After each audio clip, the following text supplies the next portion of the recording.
Well, Sri, I think the U.S.-China relationship is still struggling to crawl out of the cave that was established during the Trump administration.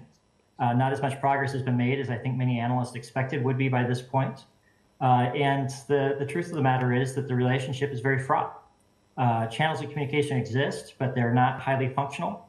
And the overall relationship really lacks a lot of shared purpose. And as a consequence, the areas of antagonism are really coming to define the relationship and drive the rivalrous nature of relations. And Ryan, two major elections next year, critical ones, of course, over in the US, but also in Taiwan. How are you looking at both of these through this lens in this particular context? Well, Sam, I'm really glad that you put a spotlight on it, because the last week has really provided a bit of a preview of what I think we will see, which is a sort of a philosophical debate inside Taiwan that is taking place. The opposition party, the KMT, their argument is that a more stable relationship with China will lend greater stability and predictability to Taiwan's future.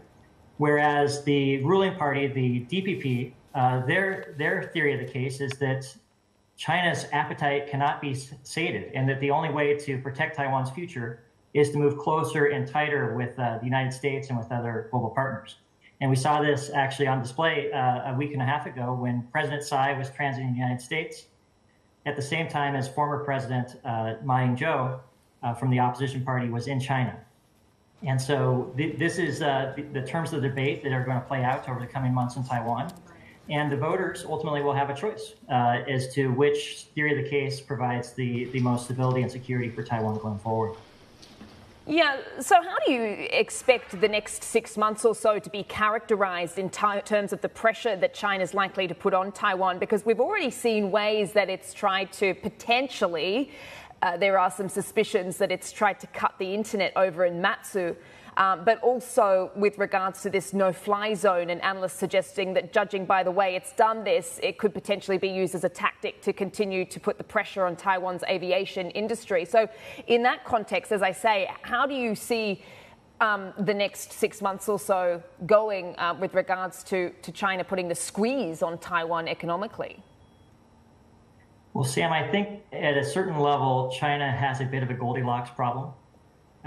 They don't want to be too hot, but they also don't want to be too cold. And what I mean by that is if China puts too much pressure on the people of Taiwan, it could have the opposite of the intended effect. It could sour public sentiment in Taiwan towards moving closer to the mainland, much as China's actions in Hong Kong in the run-up to the last presidential election had such a dramatic effect on voter sentiment in Taiwan, that leading to support and a tailwind for President Tsai to be reelected.